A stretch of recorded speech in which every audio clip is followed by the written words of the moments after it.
What's up, Chromies? Great to be back with you. For those of you who are new to the podcast, my name is John Sowash. I help teachers and students use Google products in the classroom, and every month I share 10 important links and updates that I think you'll be interested in and can help you in your classroom. This is my update for December 2023, the last one of this calendar year. Merry Christmas. Happy New Year to you. Hope you are looking forward to the holidays with your family. Things are well underway in the Sowash household. I have 3 girls who participate in the Nutcracker Ballet every year. That just took place a couple weeks ago. That is a really big event for everybody. Lots of performances and practices and trips back and forth to the dance studio. We also went snowboarding and sledding for the first time. Conditions were not perfect, but acceptable. We usually try to go a couple times as a family, so that's fun. And we're looking forward to the holiday season. And I've got some family traditions that I'll be sharing in this edition of the newsletter. I want to thank my sponsor, Visor for Chromebooks, for supporting this show. If you are managing a fleet of Chromebooks, Visor is a tremendous tool to help you out. You can learn more and schedule a demo by visiting vizor.cloud/CBC. Thanks so much for supporting the show, Visor. Really appreciate it. All right, well, let's dive into this month's updates and links. As always, you can support the podcast by subscribing on Spotify, YouTube, Apple Podcasts, wherever you get your podcast from. I would say Google Podcasts, but that's going away pretty soon. Very sad. That's what I use, and I'll have to move over to other things. I'll have to do an episode about that at some point, I guess. All right, well, let's take a look at what we've got here today. The first couple links are about Google Classroom. I think teachers are going to be very excited about this first one. Google has just announced the option of excusing an assignment in Google Classroom. This has been a huge pain point for quite a while. If you have a student who joins your class after the start of the school year or switches hours or something, they have all of these late and missing assignments. So there will be a new option. I have not seen it yet. I checked my account and it's rolling out right now where you can excuse the assignment. So rather than leaving it ungraded or putting a 0 in, which impacts the grade, you can excuse it, which just exempts it from the grade book entirely. This is awesome, and everybody will be very excited because this update will be available to all Google Workspace customers and personal Google accounts. So this is not one of those premium features that you can't use unless your school has upgraded. So everyone will get that rolling out right now. I'm recording this on December 13th. It usually takes a couple of weeks for updates like this to hit everybody's account. So just be patient. You'll probably get a little pop-up notification when this feature hits your account. So that's pretty cool. That's a great little Christmas present from the Google Classroom team. Another cool Google Classroom feature, this isn't necessarily new. It's been out for a while, but everyone can now access it if you have the Google Workspace Education Plus license, and that is interactive questions for YouTube videos. I have had access to the beta for this feature for a while. This is a very simple version of Edpuzzle. So if you've ever used Edpuzzle, you'll be very familiar with this. Edpuzzle has a lot more bells and whistles and nice features, but this is great for just quick comprehension questions. So you go to Google Classroom, you put a video in, and then you just get a button that says add questions. And those questions pop up. Right now, it only supports multiple choice questions. They pop up on the video timeline. It also provides teachers with some good insights to know where your students are struggling, how much of the video they watched, things like that.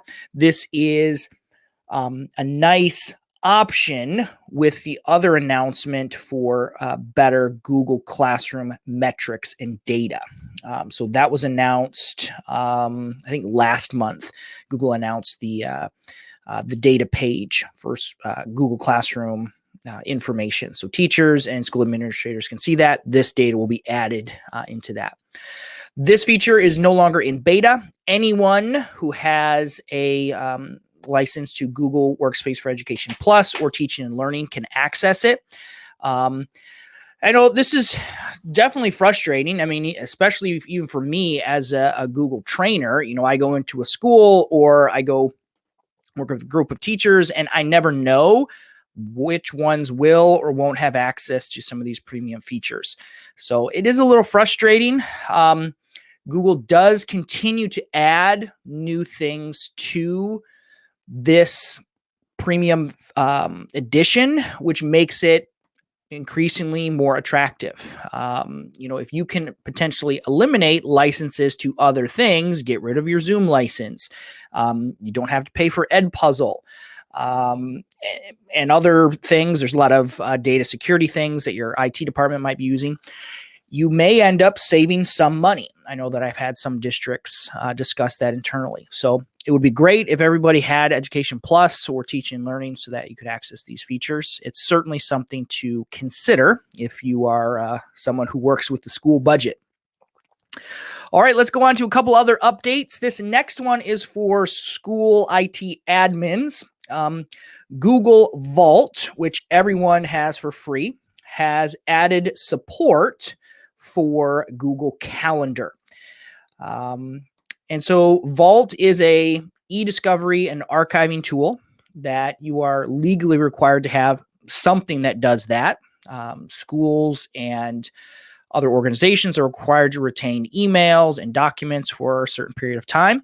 Google has added, in addition to those things, support for Google Calendar. This is important because it can show, who attended a meeting or any attachments included to a meeting event, which is always good to be able to look back at.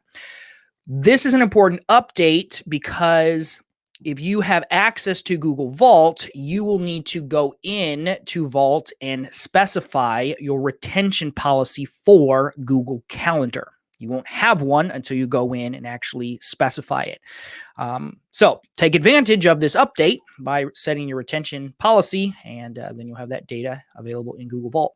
I recently published a couple of videos on my Google Admin Bootcamp YouTube channel on using Google Vault, both configuring it and actually using it to perform an investigation. So if you are someone who is responsible for managing Google Vault, those videos might be useful, especially because, hopefully you don't have to use Google Vault, because really only bad reasons that you have to go into the Vault.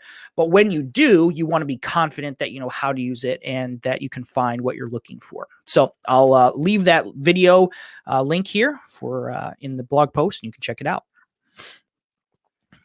Another update, this one came out, I think, at the end of November. I've seen it covered a few other places. Google has announced that it is adding the ability to record presentations natively in Google Slides. You don't have to have an extension like Screencastify or use the Chromebook screen recorder. You'll just have a button right in Google Slides. That works. I don't have access to this feature yet, but this is what it will look like. Just up at the top, you'll have a button that says record. And it uses, I think, the native screen recorder for like Chromebooks to do this. That way you don't have to leave slides to do your recording. This would be really great if you're a teacher who wants students to do presentations. You've got kind of a built-in all-in-one way to do that without having to mess with extensions and other features. I believe those recordings are saved in Google Drive, which makes it safe and secure and easy to use.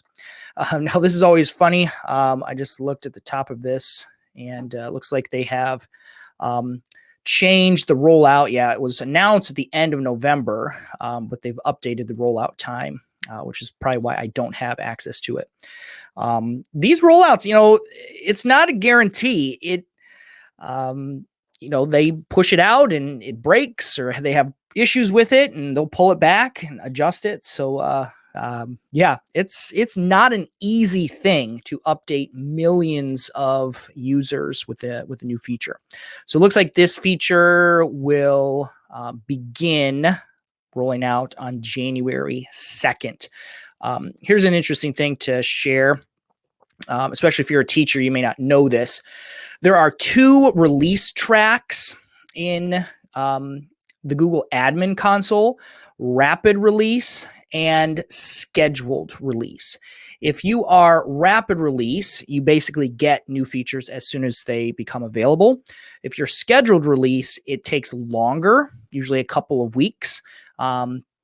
Most school IT administrators will set their domain to scheduled release, because the last thing they want is a feature to roll out, break something, or get pulled back, and then they get tons of phone calls and support tickets for why isn't this not working. So most districts will be on scheduled release, which means you probably will not see this feature until the end of January. It starts rolling out on the 18th and can take up to 2 weeks. So we might be looking at February.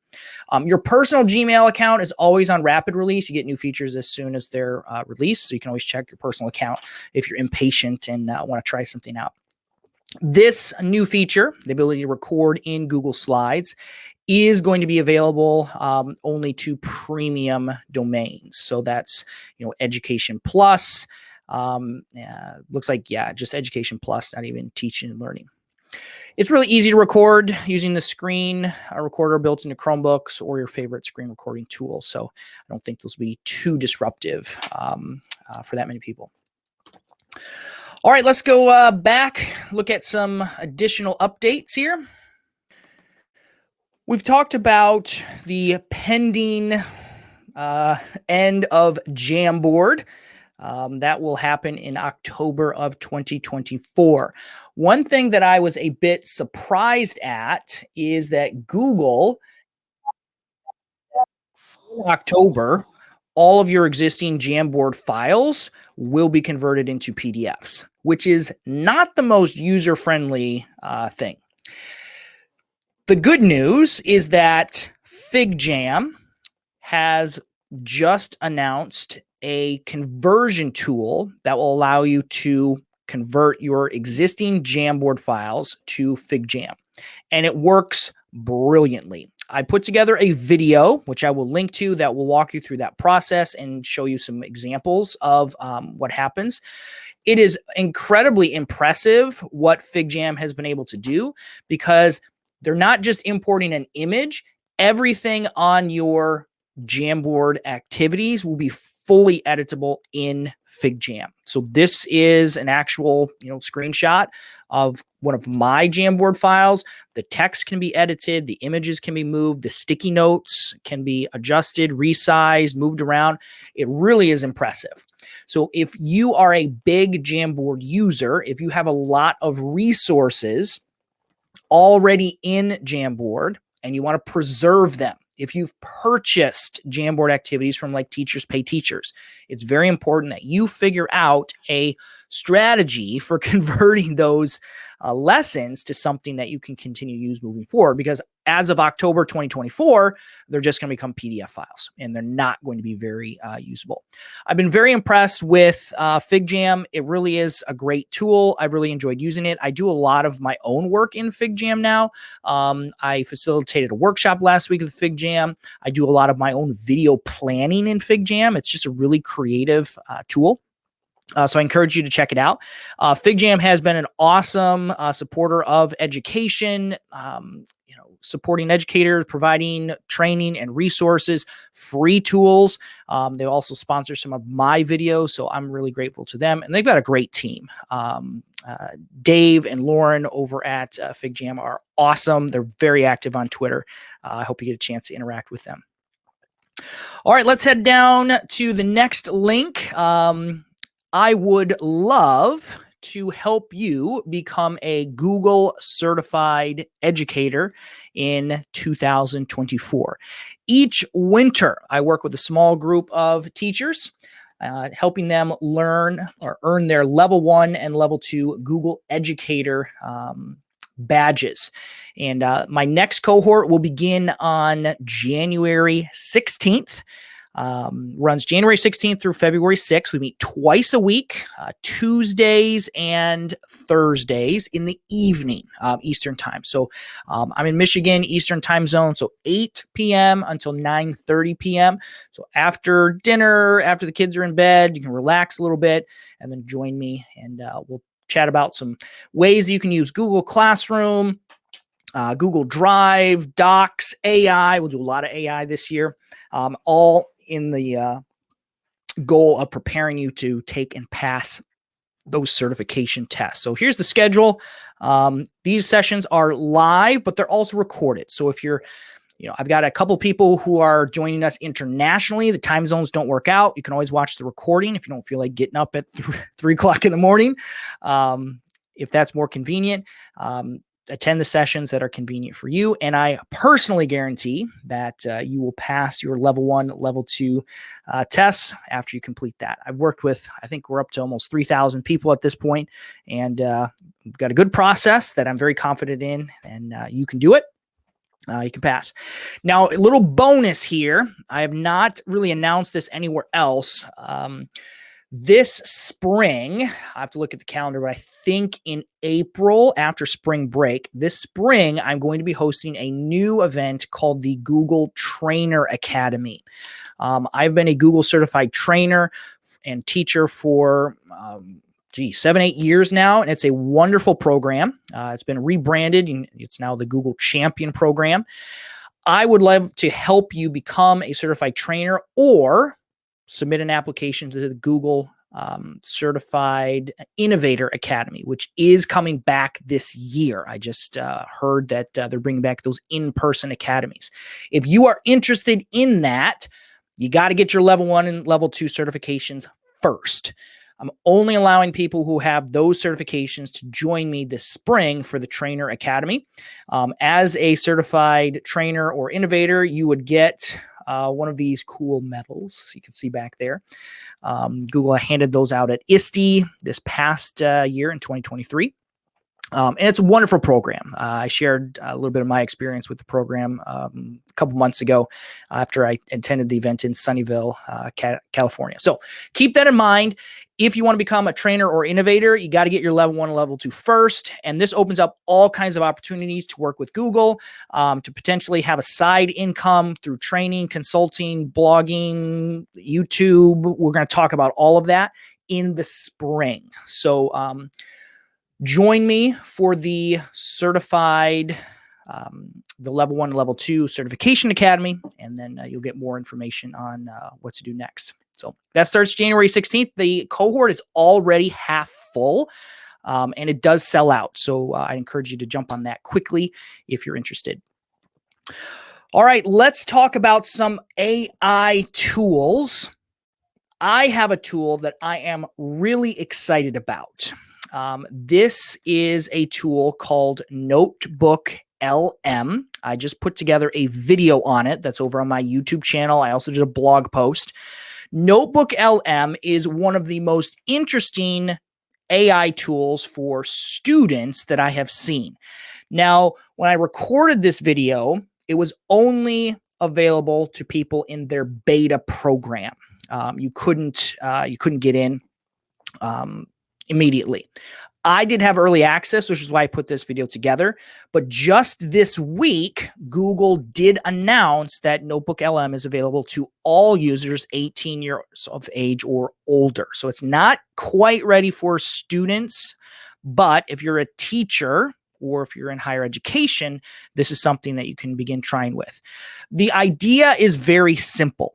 Rather than just having a AI tool that pulls random information from the web, you create a notebook, you upload your sources to that notebook, and then you ask the AI questions, and it only uses your sources to provide answers. So in the example that I'm showing here on the screen, I uploaded the text of The Great Gatsby, as well as my personal notes from that book. Then I'm able to ask NotebookLM to describe the main characters, create a plot summary for me, explain what the jazz age is, and any other things I want to ask about the story. And I can be more confident that NotebookLM isn't just going to pull some random information from an out-of-date or obscure website. It's only using my notes. One of the other really interesting things about this from a teaching perspective is that I can share, I can create a notebook and then share that notebook with my students as read only. So they can ask the AI questions, but they can't modify the sources. And so I'm kind of curating their experience using this tool. I'm really fascinated with this and excited to see where this goes and where Google takes it. So you can try it out. Let me see what the URL is. NotebookLM.google.com is how you can get to it, and just Google it. And you don't have to wait. You can get signed up. Depending on your district's settings, you may not be able to use your school account, but you can always switch over to a personal Gmail account and try it out. Upload your study guides, your notes, board report, anything you want. The longer the document, the better. And then you can ask NotebookLM to summarize it and pull out important information from it. Really cool. So I'm playing around with it. I'm actually using it for some of my own projects and research, and I can see it as a great classroom tool as well. Speaking of AI policies, Lance Eaton is a college professor who has put together a massive collection of AI policies. So he has a Google form that different teachers fill out and submit their policy, and then those are updated into this document. How many pages? This document is almost 100 pages long. Now, most of these policies are from higher education. So here's one from Middle Tennessee State University, Wharton School in Pennsylvania, University of Queensland in Australia. But it's really interesting to be able to read through a whole bunch of different policies and kind of see what people are thinking about, what policies are being created and put into place. I just did a workshop for school administrators on AI last week, and I provided them with this document, and they reviewed policies, and we jotted down some kind of key ideas and points that we observed. This is actually one of the ways that I was using NotebookLM. I uploaded that entire document to NotebookLM and then asked it to summarize the most common policies that were in there. So this is an example of what you could potentially do with that cool new tool. So this resource is available free of charge. Thank you, Lance, for putting this together. I'm also going to link to Lance's email list. He provides some really good insights into AI at the higher education level. If you're interested in learning more, definitely encourage you to sign up for that. All right, we've got two more resources to share with you this month. We're going to shift gears and head over to holiday-themed ideas. Actually, let me skip down to this one.